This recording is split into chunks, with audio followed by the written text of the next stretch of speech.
Tom Campbell here. I and MBT Events hope you like this video. It was made possible by donations from our supporters.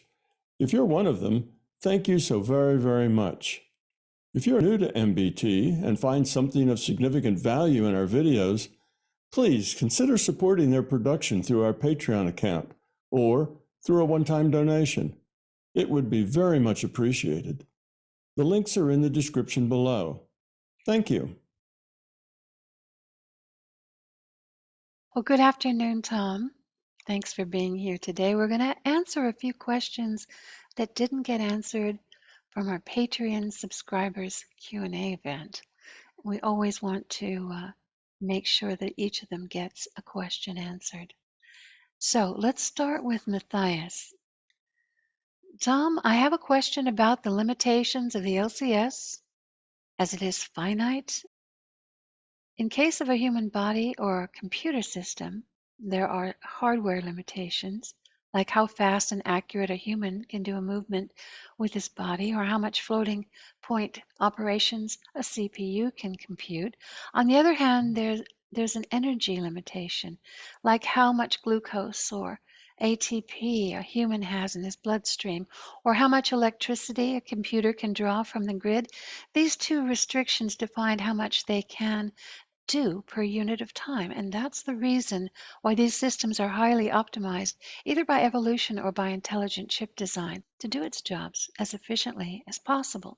Because you always say the LCS also does its jobs as efficiently as possible, like calculating this VR. I wonder what are the analog restrictions for the LCS here.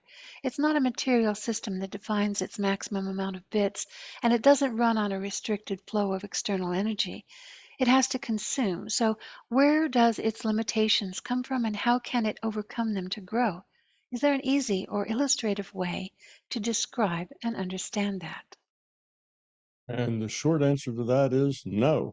There isn't an easy way to understand that because we're talking about something that is beyond our comprehension, beyond our personal experience.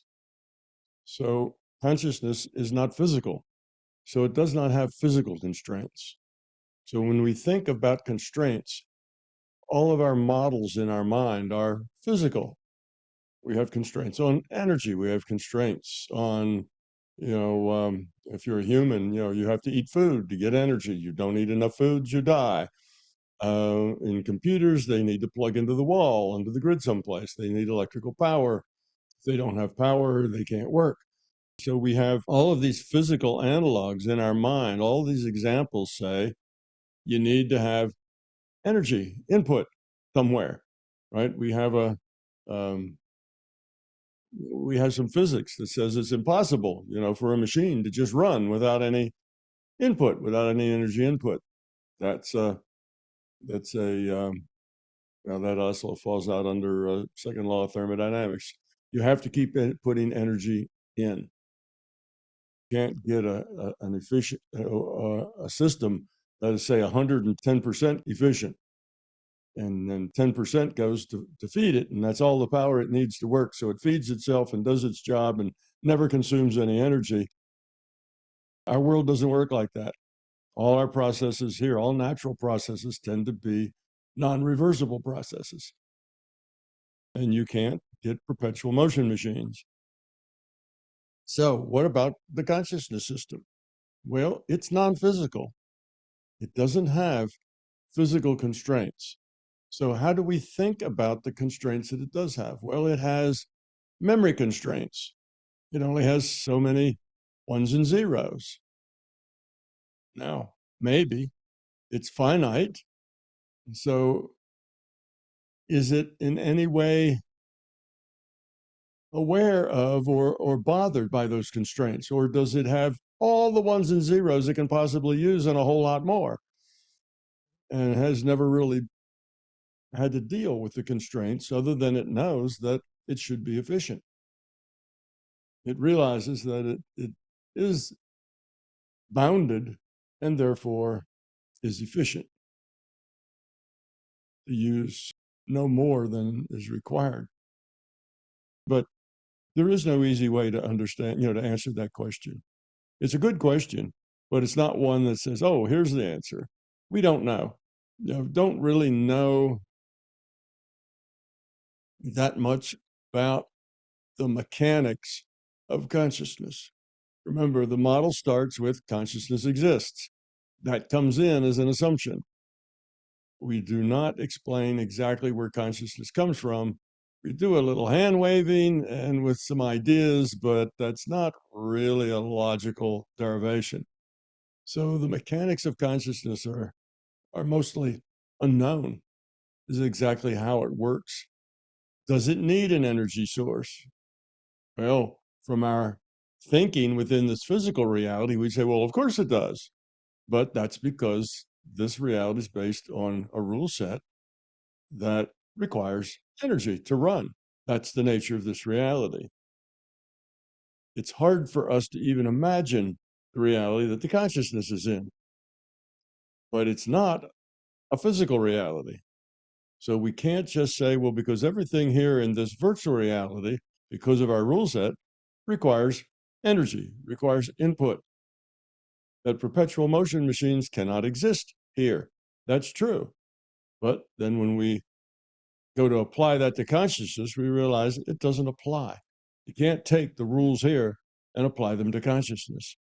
So in the world of consciousness, maybe there are ways that it can function within limited resources, say the number of ones and zeros, the number of bits it has, that do not consume energy. You'd have to really understand the mechanics behind consciousness to answer that question. And I don't have that understanding, and I don't know that anybody will have that understanding even in the future, because we are consciousness. We can't get outside of consciousness to look at consciousness in some objective way. So maybe we can find some things that will let us make intelligent guesses about how consciousness works. But I'll just have to say, no, I don't know the answer to that, and I don't know that the answer can be known.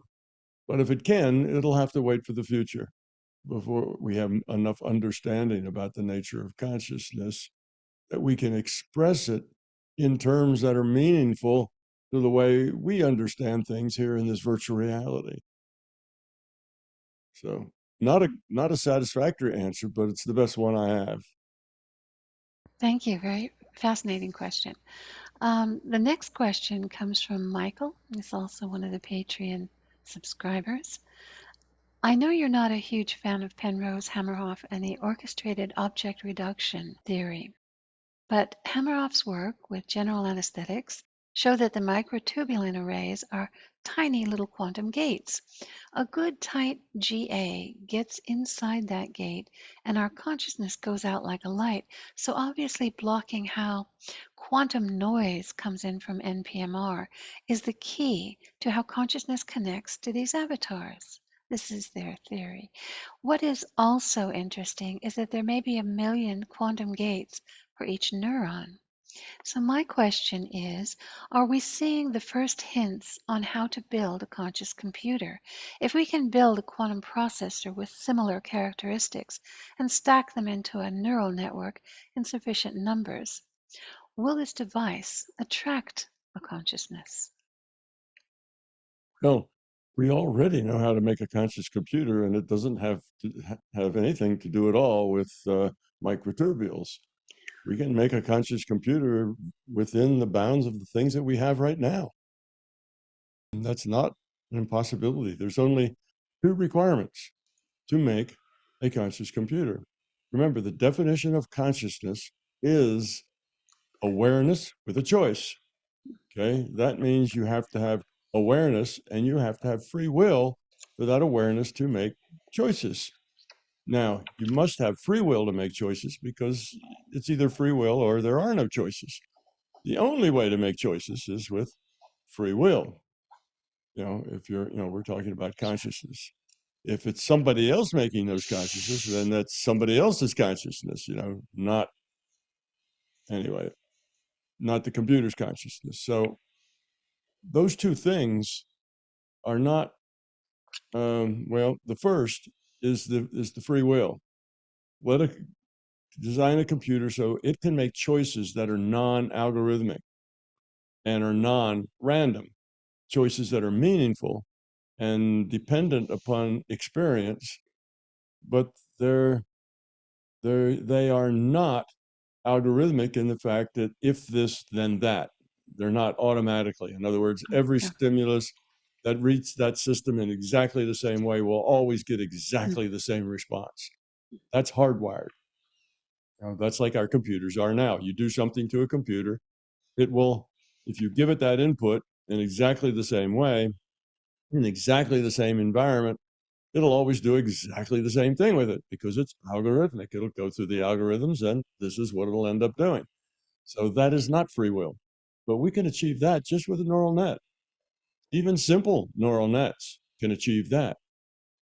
A neural net is something that allows the computer to have experience. And from that experience, it shifts a lot of coefficients in the mathematics that it has. And with enough experience, it builds up this math somehow through its experience of shifting constants around. It builds up mathematics that allows it to make right answers. Like, look at facial recognition or, do any number of other things that it can learn to do. Well, we have one now at Google that's learned how to converse in English. And it's a language processor, basically. It's taken a bunch of neural networks and systems of neural networks and created a computer that is competent at language. And I've heard a person talk to this computer and ask it questions and asked it actually to interpret a Zen koan and gave it some challenges, and it did reasonably well. No, it didn't react like a very learned individual, but um, their guess was that it seemed to be aware and rational and competent, seemed to be conscious at about a 10-year-old's level. I would have given it a little more than that. I'd have said it was more like about a 25-year-old's level. But in any case, that's free will. It's able to come up with its own answers, its own choices. Okay? It's not algorithmic. And if you ask it the same question, it may or may not give you the same answer. It depends on its experience and how it sorts among that experience and so on. So coming up with free will is an easy part. Now, the awareness is what comes with the consciousness. So take a computer, give it free will, give it choices to make. Like the computer plays chess. So all of its choices are just chess moves. That's the only choices it makes. Well, that's not going to attract a consciousness because chess moves, though challenging and interesting perhaps to chess players, don't have a whole lot of growth potential in them. So that is probably not a route to consciousness, giving a computer an opportunity to play a complex game. If that computer were given choices that carried moral choices, ethical choices, choices that made a difference, that affected other people, affected other computers, that affects, change things, then other than just changing, players on a game, it actually interacted in the world and modified things, then consciousness may want to play that computer as an avatar.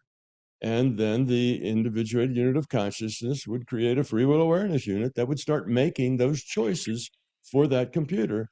And we'd say that computer was conscious, you Yes. see? So that's how you end up with a conscious computer. Now, none of that has anything to do with microtubules. Mhm. It's just producing an interesting platform, an interesting avatar for consciousness to want to log on to. So you don't create consciousness in microtubules. Consciousness will log on to an avatar if that avatar is interested enough for it to want to make those choices. So that's the different way of thinking. I think Now, their theory kind of alludes to the fact that the microtubules are a receptor for consciousness or a connector.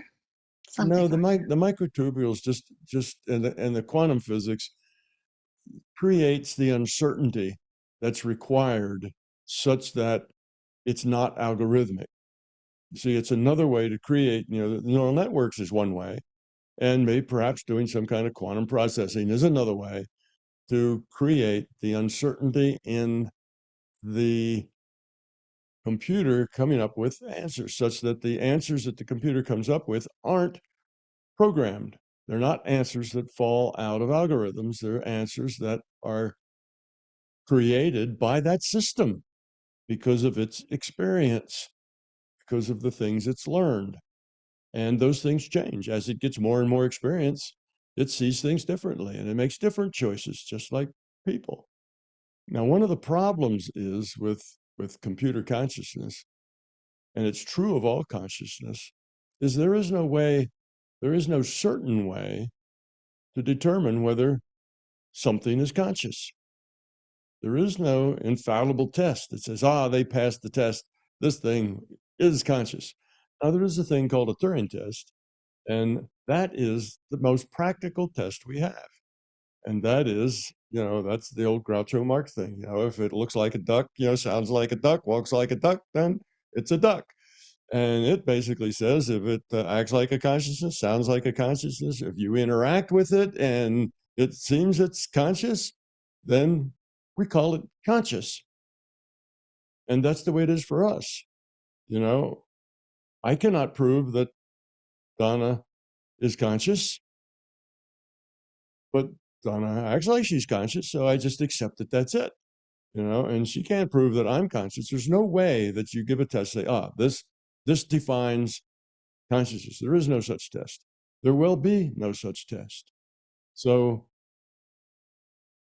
whether something's conscious or not is not something that's a fact, a one or a zero.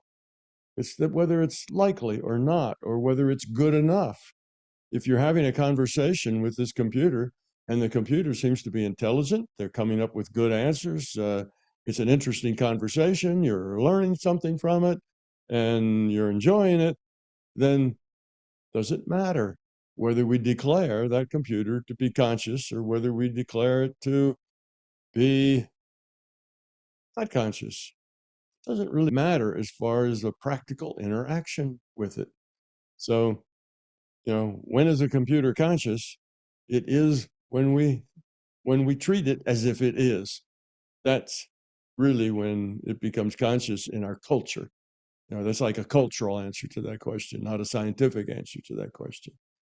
So I think we have conscious computers already, mostly not conscious like a human, but maybe like a bug, or maybe like an animal, maybe conscious computers like a dog. This one that Google had looked like it was conscious, maybe like a 10-year-old or a 20-year-old. Interacting with it was like interacting with another person. So, the Turing test says if you interact with it and you can't tell whether it's a computer or not, then, it passes the test. So that's the only kind of test that we can have. There is no more definitive test than that. but that's a programmed computer, right? It's not such as you suggest in some of your talks with Victor that consciousness would log on. Google computer might be conscious. The other person whose job was to determine whether or not Google's computers ever became conscious, he thought that the probability, I mean, again, there is no this is, this isn't. So we just talk about probability, what we think. And what he thought was it acted like it was conscious.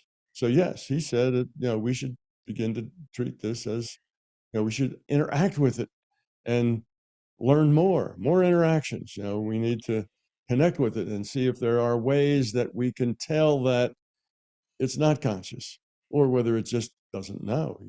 We can talk to people who are ignorant about things and we don't think they're not conscious just because they don't speak well or they don't know a lot of answers. We don't say they're not conscious. We just say that they're ignorant of this material. So consciousness is almost in the eye of the beholder in that way. But no, I don't think the microtubules are important. I think you can reach the uncertainty that allows free will without going through a highly technical route. We've got that already with neural nets. Neural nets already give us free will in a machine. What they don't give us is awareness. And you cannot make awareness. That awareness comes when a consciousness logs on. Well, that brings Then up you have awareness. a question. I think you might have tossed this one around. We have a body as our avatar. Our consciousness logs on. You suggest that in the future, a consciousness could log on to a computer, which is a computer avatar. Now, they both have the same conscious type of consciousness, maybe a little more limited in the computers. Yeah. It's not certain.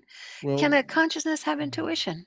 Can a well, consciousness go out of body, out of computer, say? it's interesting you ask that because, Victor and I are making a series, and this would be good for everybody to know. We're making a series of discussions on computer consciousness. I've already had 3 sessions and those sessions they tend to be about 3 hours long. So that's about 9 hours of discussion so far. And we have at least one more and maybe two more before we're done. So in the near future, in the next several months or so, we'll start seeing these coming out as discussions of computer consciousness. And they're going to be in a lot more depth than we can do here in a short answer. So that's something to wait for is this more in-depth discussion. But you ask an interesting question, and will the computer be able to remote view? Will the computer go out of body? Well, maybe, maybe not. We don't know yet because what the computer can do depends on the avatar, not just on the consciousness. The computer can only do with the avatar what the rule set allows them to do with the avatar. Okay. Now, um, the avatar, let's say a human, can't flap its arms and fly. It can't jump 20 feet in the air. There's things it can't do because the rule set says you can't do that. Now, it does other things with its mind, we think. In our view, it's the brain is doing these things. Well, it's really not the brain, it's consciousness, but it's consciousness that is constrained by the nature of the avatar. So now we are this complex biological, wetware we have in our brains and in our endocrine system and all the hormones and all that other stuff, neurotransmitters. We have all this stuff going on in there. Does that stuff, all the DMT and other things like that we manufacture inside our body, is all of that stuff necessary to allow, in allowing a human to have out of body experiences or to remote viewing or other paranormal things? And that's why the consciousness is able to do that with that human because it has the wetware to allow that to happen. And a computer wouldn't have that. Or, on the other hand, is going out of body and remote viewing just a property of consciousness and has nothing to do with the avatar? Well, I don't think we know that yet until we have conscious computers and we can talk to them. I would like to have Google's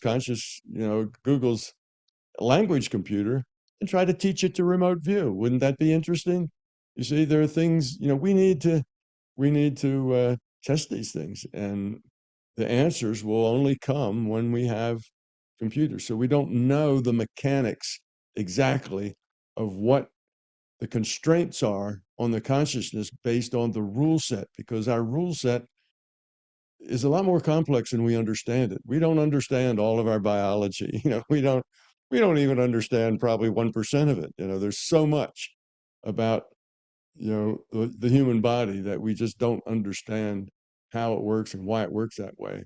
We know, oh yeah, the body makes these kind of chemicals, and they have something to do with what we understand and our moods and things we can see. And if you take this chemical like DMT, you will suddenly be aware in a larger reality than just this physical one. You'll gain access to bigger realities, but we don't really understand exactly what it is about the DMT. Does that allow people to go out of body too? See, we don't know that for sure. And there's no way to tell that. There's no way to decide that other than just the science of seeing if you can teach a computer to remote view. If you can, then yes, they can. It's just a property of consciousness. If you can't, then no, they're not going to be able to do that. So will your conscious computer be able to share thoughts with you? Mind to mind communications. Mhm. Will it be able to give you thoughts and you give it thoughts? Or maybe to get down to you could even have the input that way. You wouldn't need to type a keyboard or you know input through physical means. Maybe it was just mind to mind means. Well, that would be a very efficient way to input to a computer. But is that possible? Well, we know the computers can take an EEG and look at our brain waves and come up with some ideas of what those brain waves mean, and we can catalog all those, but that's entirely different than a mind-to-mind communication with a computer. That's using this brainwave interface as kind of a language, and that's a very clumsy, that's not even up to grunts and gestures as far as language goes. That's a very coarse thing for language. So it's a lot more complex and complicated than that. But these are things we won't be able to discover. Actually, these are conversations I'm going to have with Victor on the next session that we have. So this is hasn't been done yet, this section, but that's why you asked the question, because you've heard some of the other sections that I've done with Victor. So we don't know the answers to those yet, and we'll just have to find out. But yes, conscious computers are going to be limited in many ways. Conscious human beings are the way they are. Their consciousness is the way it is. I shouldn't say their consciousness, their awareness of conscious, their free will awareness unit and what it can do uh, has a lot to do with how humans are born, the families they grew up in, how they grow and evolve, their interactions. All of that has a lot to do with how we think and feel. Now, computers not going to have that the same as humans do. They're not going to be born into a little family of computers that go out in the evenings and watch the stars or sing songs. They're not going to have that kind of environment, so they're going to develop very differently. So a consciousness that's in a computer is going to have a very different set of constraints. Now, when I say that, that means also lack of constraints. Constraints and lack of constraints is going to be totally different than the consciousness in a human being, because the two avatars are different. The rule sets that drives those avatars are different. And that's going to make for a very different expression that consciousness can have with that avatar. So we don't know exactly what is just inside consciousness and what has to do with the rule set, because it's a combination of those. The consciousness can only do what the avatar's rule set allows. And the rule set driving a computer is very, very different than the rule set that drives a squishy carbon and hydrogen physical body. So I don't know exactly how that will work out, but it could go either way. It could be that the computer can do those things, paranormal things, or it could be that the computer will not be able to do those things because it doesn't have the rule set that drives the body of a computer isn't able to do those things. It Thank doesn't you, Tom. necessarily have an intuitive side. I don't know. That's interesting, though. It just Mhm. occurred to me because I know I heard you and Victor talking about the consciousness logging on, a certain type of consciousness, but it would be limited by what the avatar, the computer, could do and what the type of consciousness is, too. Michael is our Patreon subscriber, has been an IT specialist in cybersecurity for a decade. So I wanted to expand a little bit on his question. I hope he finds it interesting. I think it was. Thank you very much.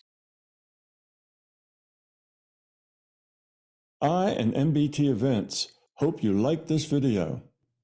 We will continue to post videos for free on my YouTube channel, but please understand, these videos are expensive to produce. They represent many thousands of hours of production and editing, as well as all the necessary audiovisual equipment, computers, and software. If you find something of significant value in our videos, please consider supporting their production through our Patreon account or through a one-time donation. It would be very much appreciated. The links are in the description below. Thank you.